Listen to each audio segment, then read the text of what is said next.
नमस्ते। आज के वीडियो में बात करेंगे ट्यूब एम्प्स के बायसिंग की। ट्यूब एम्प्स में आपने देखा होगा ट्यूब्स लगे होते हैं जिन्हें हम वाल्व्स भी कहते हैं। और एक वाल्व की जो संरचना होती है उसमें आप ध्यान देंगे तो मुख्यतः तीन चीजें होती हैं। एक कैथोड होता है, एक एनोड होता है दूसरी तरफ, और बीच में दोनों के एक ग्रिड होती है जिसे कंट्रोल ग्रिड भी कहते हैं। होता क्या है कि जब आप अपने ट्यूब एम्प को ऑन करते हैं, स्विच ऑन करते हैं, तो उसका हीटर उस ट्यूब को हीट करने लगता है, यानी उसके अंदर जो फिलामेंट है वो हीट होने लगती है। फिलामेंट के हीट होने से कैथोड में इलेक्ट्रॉन्स प्रोड्यूस होने लगते हैं और वो ग्रिड के रास्ते से एनोड की तरफ बढ़ने लगते हैं। अभी आपने कोई सिग्नल दिया नहीं है, किसी टर्न टेबल या सीडी प्लेयर से कोई सिग्नल दिया नहीं है, तो स्टैंड बाई पोजीशन इसको कह लेंगे। स्टैंड बाई पोजीशन में इलेक्ट्रॉन्स का जो फ्लो है वो कितना होना चाहिए, ज्यादा होना चाहिए, कम होना चाहिए या बिल्कुल एक्यूरेट होना चाहिए, इसके ऊपर ही बायसिंग का पूरा सिद्धांत बेस्ड है।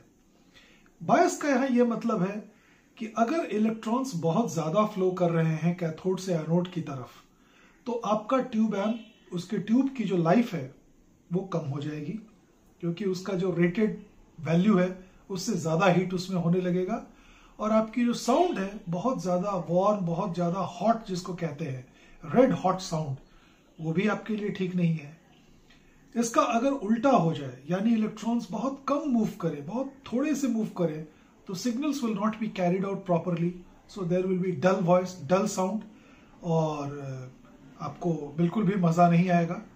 तो वो जो एक्यूरेट पॉइंट होता है, किस एक्यूरेट पॉइंट पे मैं उसको इस तरह से सेट करूं कि इलेक्ट्रॉन्स का फ्लो बिल्कुल एक्यूरेट हो, साउंड बहुत अच्छी आए और किसी तरह का कोई डिस्टॉर्शन ना हो, और ट्यूब्स की लाइफ भी बनी रहे, उस स्वीट स्पॉट को कैसे हिट करें, इस पूरी एक्टिविटी को ही बायसिंग कहते हैं। तो जैसा कि आप जानते हैं कि इलेक्ट्रॉन्स नेगेटिवली चार्ज्ड होते हैं और कैथोड से एनोड की ओर फ्लो करते हैं। अब बायसिंग में क्या किया जाता है कि ग्रिड जो है, जो बीच का एक बैरियर जिसे आप कह सकते हैं, कैथोड और एनोड के बीच का बैरियर, उस ग्रिड को हम उस पर एक डीसी करंट देते हैं और उसको नेगेटिवली चार्ज करना शुरू करते हैं, उस पर नेगेटिव चार्ज देना शुरू करते हैं। The moment you start giving negative charge on to the grid, the electrons coming from the cathode are repelled. Cathode से जो इलेक्ट्रॉन्स बढ़ रहे थे एनोड की ओर, वो नेगेटिवली चार्ज थे, ग्रिड को भी आपने नेगेटिव कर दिया, या आप धीरे धीरे उसकी नेगेटिव उसका जो चार्ज है वो बढ़ा रहे हैं, तो क्या होगा कि इलेक्ट्रॉन विल गेट रिपेल्ड, तो जहां से वो चले थे वहां की तरफ लौटने लगेंगे और बहुत थोड़े से ही इलेक्ट्रॉन पास कर पाएंगे।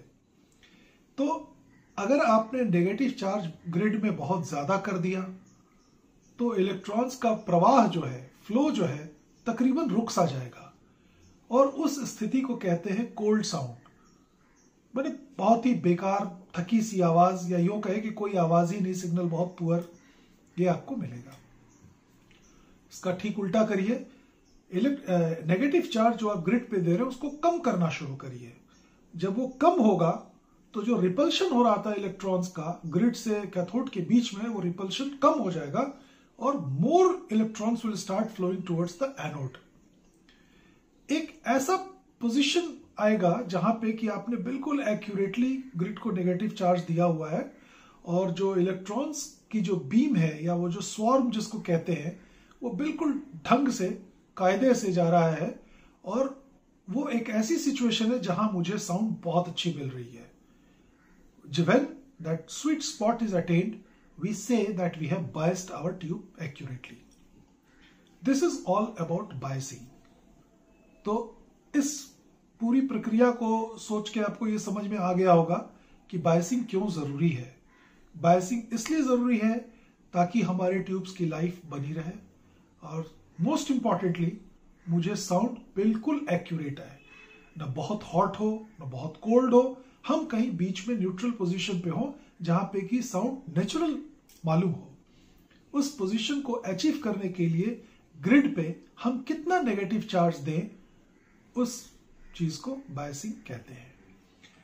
अब आजकल जो ट्यूब एम्प्स आते हैं उनमें सेल्फ बायसिंग भी बहुत से एम्प्स में होती है कि जैसे ही आपने ट्यूब्स चेंज किए, उसको स्विच ऑन किया, वो अपने आप जो है आपका जो एम्पलीफायर है वो अपने ट्यूब्स को ऑटो बायस कर देता है।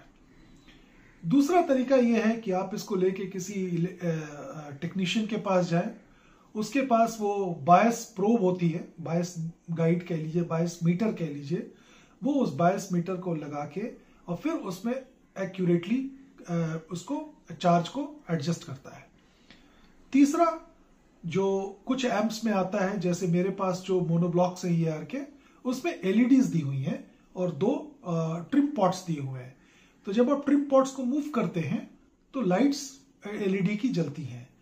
जो लाइट एक्यूरेटली जल जाए, जो बायस को मीट करती है, जब बायस आपका एक्यूरेट सेट हो जाएगा तो वो LED जल उठेगी, यानी आपने एक्यूरेटली सेट कर दिया। तो ये मैं खुद भी कर सकता हूं।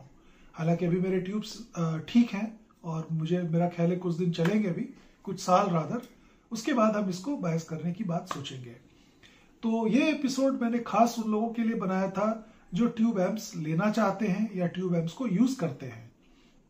अगर आप अपने ट्यूब एम्प के साउंड से पूर्णतया संतुष्ट नहीं हैं, तो आप ये ना सोचें कि आपका एम्प खराब है या आपका ब्रांड खराब है। एक बार उसकी बायस वैल्यू जरूर चेक करा लें और एज पर स्पेक शीट अगर वो वैल्यू ठीक है तो अच्छी बात है, और नहीं है तो आप उसको दोबारा से अचीव कर सकते हैं फॉर बेटर साउंड। तो आज का ये छोटा सा टेक्निकल सेशन था just to talk about biasing in tube amps. Hope you understood it, and if you have got any questions related to it, kindly shoot it and I will try my best to answer them. Thank you so much. See you in the next video. Namaste.